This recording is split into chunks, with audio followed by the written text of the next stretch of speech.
নমস্কার। বলতে চাই আঙিনায় আপনাকে স্বাগত। আশা করি আপনি ভালো আছেন, আপনি ভালো থাকুন, এটাই আমার প্রত্যাশা। চলুন আজকের প্রসঙ্গে যাই।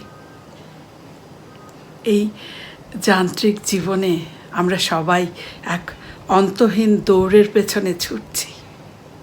টাকা, ক্যারিয়ার, গাড়ি, বাড়ি এই সবই আমরা হয়তো পাওয়ার জন্য চেষ্টা করছি, কিন্তু দিন শেষে নিজের কাছে জানতে চেয়েছি আসলেই আমরা কেমন আছি।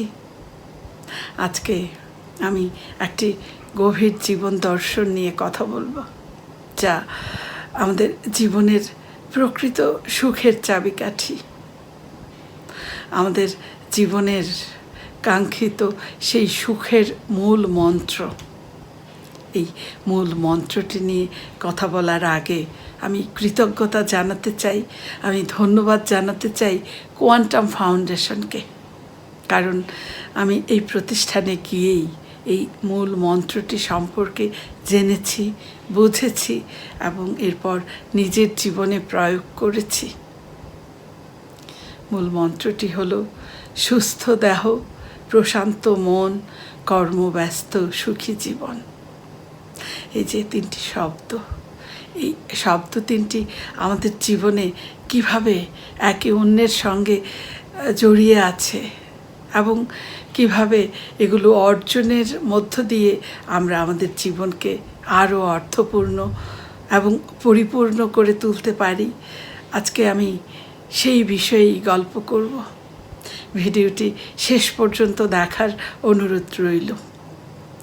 এই যে একটি বাক্য, সুস্থ দেহ, প্রশান্ত মন, কর্মব্যস্ত সুখী জীবন। এই বাক্যটিতে তিনটি অংশ রয়েছে। প্রথম ধাপটি হলো সুস্থ দেহ। আমাদের সেই প্রাচীন কাল থেকেই মুনি ঋষিরা বলে গেছেন একটি কথা, যেটা হলো শরীর মাদ্যং খলু ধর্ম সাধনম, অর্থাৎ শরীরের যত্ন নেওয়াটা এটা আমাদের প্রথম কর্তব্য। এটা দেহ যদি সুস্থ না থাকে তাহলে পৃথিবীর কোনো সুখই আমাদের ভালো লাগে না। কারণ কোটি টাকার সম্পদ থাকতে পারে, হয়তো নরম তুলতুলে বিছানা থাকতে পারে, কিন্তু যদি আমাদের পিঠে ব্যথা হয়, আমাদের শরীর অসুস্থ থাকে, তাহলে এই নরম বিছানাটাকেও কণ্টক শয্যা মনে হয়। নিশ্চয়ই মনে আছে সেই কিংবদন্তি গায়ক মাইকেল জ্যাকসনের কথা। জীবনের শেষ সময়ে তিনি কতটা মরিয়া হয়ে চেয়েছিলেন জীবনটাকে রক্ষা করতে, বাঁচতে চেয়েছিলেন, কিন্তু তার এত সম্পদ তাকে বাঁচাতে পারেনি।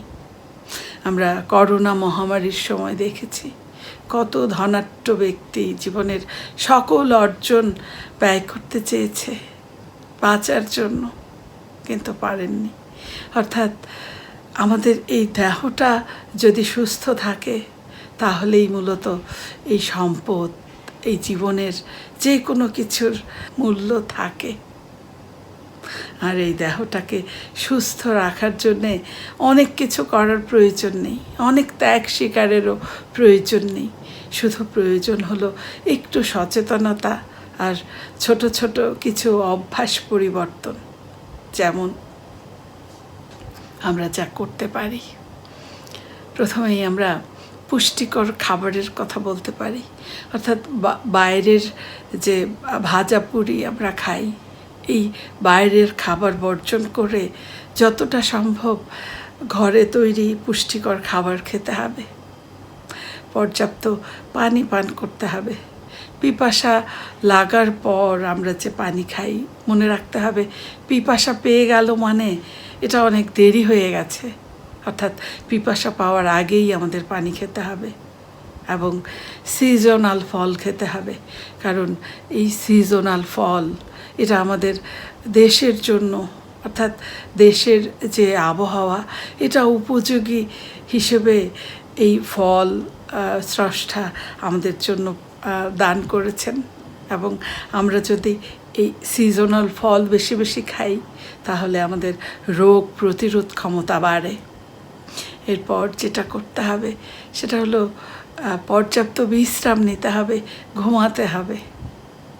আমরা এই ঘুমের মধ্য দিয়ে মূলত শরীরটাকে রিচার্জ করি।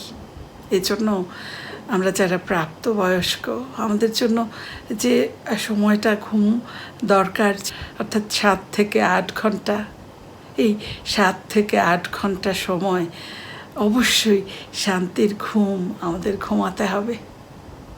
তারপর শারীরিক পরিশ্রম করতে হবে। জিমে যেতে হবে এমন কোনো কথা নেই, প্রতিদিন অন্তত 20 থেকে 30 মিনিট হাঁটতে হবে। হালকা ব্যায়াম করে শরীরটাকে ঝরঝরে রাখতে হবে। আমাদের এই দেহটা হলো মন্দিরের মতো। এই মন্দিরে আমাদের আত্মা বাস করে। মন্দির যদি অপবিত্র হয় তাহলে দেবতা যেমন সেই মন্দিরে থাকতে পারে না, ঠিক তেমনি আমাদের শরীর যদি অসুস্থ হয় তাহলে আমাদের শরীর তার যে স্বাভাবিক ছন্দ সেটা হারায়। এবারে আসি দ্বিতীয় যে ধাপ, প্রশান্ত মন। এ বিষয়ে এই যে আমাদের দেহকে না হয় আমরা খাবার কিংবা ব্যায়াম এগুলো দিয়ে সুস্থ রাখলাম, কিন্তু মনের কি হবে? মনের কি হবে? আমাদের এই সুস্থ দেহর ভেতরে যদি অশান্ত মন বা অস্থির মন থাকে তাহলে কি আমরা সুখী হতে পারবো? একদমই নয়, একদমই আমরা তাহলে সুখী হতে পারবো না। এজন্য আমাদের এই মনটাকে সুস্থ রাখার চেষ্টা করতে হবে। মনটাকে প্রশান্ত রাখার জন্য আমরা কিছু পদ্ধতি আমাদের জীবনে প্রয়োগ করতে পারি, যেমন ক্ষমা এবং মেনে নেওয়ার যে দৃষ্টিভঙ্গি সেটা অর্জন করতে হবে। এই যে আমাদের অতীত নিয়ে যে আমরা অনুশোচনা করি এবং ভবিষ্যৎ নিয়ে যে আমরা দুশ্চিন্তা করি, এগুলো বাদ দিতে হবে, পুরোপুরিভাবে বাদ দিতে হবে। কারণ এই অতীত এটা আমাদের হাতে নেই, আমরা অতীতটাকে বদলাতে পারবো না। ভবিষ্যতে কি হবে সেটাও আমরা জানি না। আমাদের হাতে আছে এই বর্তমান মুহূর্তটি। তাই এই বর্তমান মুহূর্তে আমাদের বাঁচতে হবে। এই বর্তমান মুহূর্তটিকে আমাদের পুরোপুরি কাজে লাগাতে হবে। এরপর যে বিষয়টি সেটা হলো ডিজিটাল ডিটক্স, অর্থাৎ এই যে সোশ্যাল মিডিয়ায় যে অস্থিরতা, আমরা অপেক্ষায় থাকি কোনো না কোনো নোটিফিকেশানের জন্য। আমরা এই সোশ্যাল মিডিয়ায় অন্যের জীবনের চাকচিক্যময় যে ছবি সেগুলো দেখে আমরা আফসোস করি, আমরা আমাদের জীবনের শান্তি নষ্ট করি। এজন্য আমাদেরকে দিনে অন্তত কিছুটা সময় এই ডিজিটাল দুনিয়া থেকে নিজেকে সরিয়ে রাখতে হবে। সেই সময়টা আমরা প্রকৃতির সাথে কাটাতে পারি অথবা একান্তে নিজের সঙ্গে কাটাতে পারি, এটা খুব দরকার। এর পরের যে বিষয়টি সেটি অনেক গুরুত্বপূর্ণ প্রশান্ত মনের জন্য, এটা খুব ভালো কাজে দেয়। সেটি হলো কৃতজ্ঞতা চর্চা।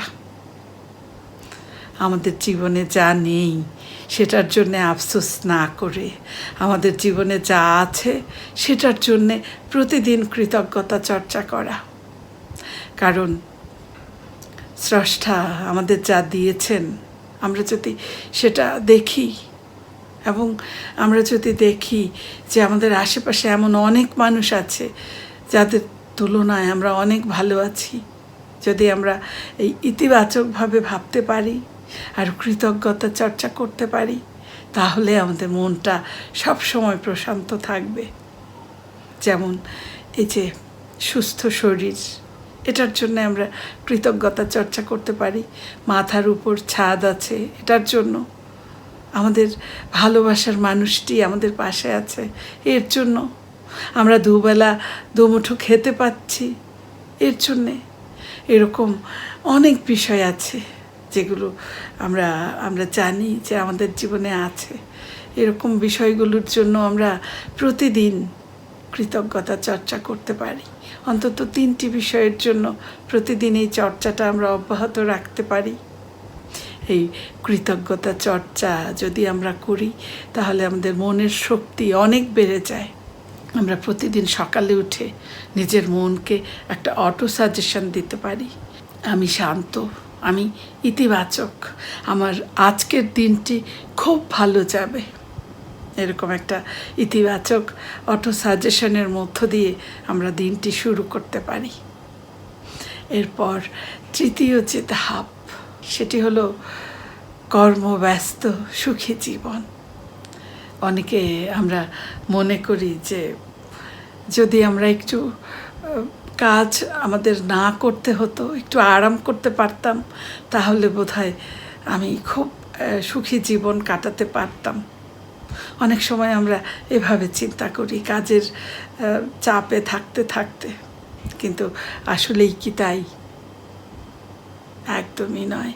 মনোবিজ্ঞান বলে যে এই যে অলস মস্তিষ্ক, এই অলস মস্তিষ্ক আমাদের মনকে বিষাক্ত করে তোলে। কর্মহীন জীবন এটা আমাদের জন্য অভিশাপ। আর কর্মব্যস্ততা মানে কিন্তু শুধুমাত্র চাকরি বা ব্যবসা নয়।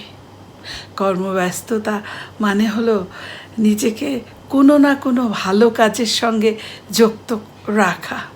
সেটা হতে পারে আপনার পেশাগত কাজ, হতে পারে কোনো সৃষ্টিশীল কাজ, যেমন বই পড়া, লেখালেখি করা, অথবা হতে পারে রান্না করা কিংবা বাগান করা, অথবা নিঃস্বার্থভাবে অন্য কারো পাশে দাঁড়ানো। এরকম যে কোনো ভালো কাজের সাথে সব সময় নিজেকে যুক্ত রাখাই হচ্ছে কর্মব্যস্ততা। যখন আমরা এই কর্মব্যস্ত জীবন কাটাই, তখন আমাদের মন হীনমন্যতা বা কুচিন্তা করার সময় পায় না। কাজ আমাদের মনকে সজীব রাখে। কাজের সাফল্য এটা আমাদেরকে আনন্দ দেয়। যখন আমরা আমাদের দেহকে সুস্থ রাখতে পারি, আমাদের মনকে প্রশান্ত রাখতে পারি, তখন এই কর্মব্যস্ততা আমাদের আর কোনো ক্লান্তি বা স্ট্রেস দিতে পারে না। বরং এই কর্মব্যস্ততা আমাদের এনে দেয় পরম তৃপ্তি। আর এই তৃপ্তির নামই হলো সুখী জীবন। আসুন আজ থেকেই আমরা আমাদের নিজের প্রতি আরেকটু যত্নশীল হই। আমরা আমাদের দেহকে সুস্থ রাখি সঠিক নিয়মে। আমাদের মনটাকে আমরা প্রশান্ত রাখি ইতিবাচক ভাবনায়। আর আমরা নিজেকে ডুবিয়ে রাখি সৃজনশীল আর অর্থপূর্ণ কাজের মধ্যে। মূলত এই 3-এর মেলবন্ধনেই গড়ে উঠবে আমাদের সেই কাঙ্ক্ষিত সুখী জীবন। আসুন আমরা আমাদের মাথায় চিরদিনের মতো সেভ করে নিই এই মূল মন্ত্রটি: সুস্থ দেহ, প্রশান্ত মন, কর্মব্যস্ত সুখী জীবন। অসংখ্য ধন্যবাদ আপনাকে ভিডিওটি শেষ পর্যন্ত দেখার জন্যে। আপনি আপনার মূল্যবান মতামত কমেন্টে লিখে জানান। যদি ভিডিওটি ভালো লাগে আপনি শেয়ারের মাধ্যমে ছড়িয়ে দিন আপনার আপনজনের কাছে। সাবস্ক্রাইব করে বলতে চাই পাশেই থাকুন। আমি আবারও অন্য কোনো দিন নতুন কোনো ভাবনা নিয়ে ফিরে আসব। ততক্ষণ আপনি খুব ভালো থাকুন, সুস্থ থাকুন। শুভরাত্রি।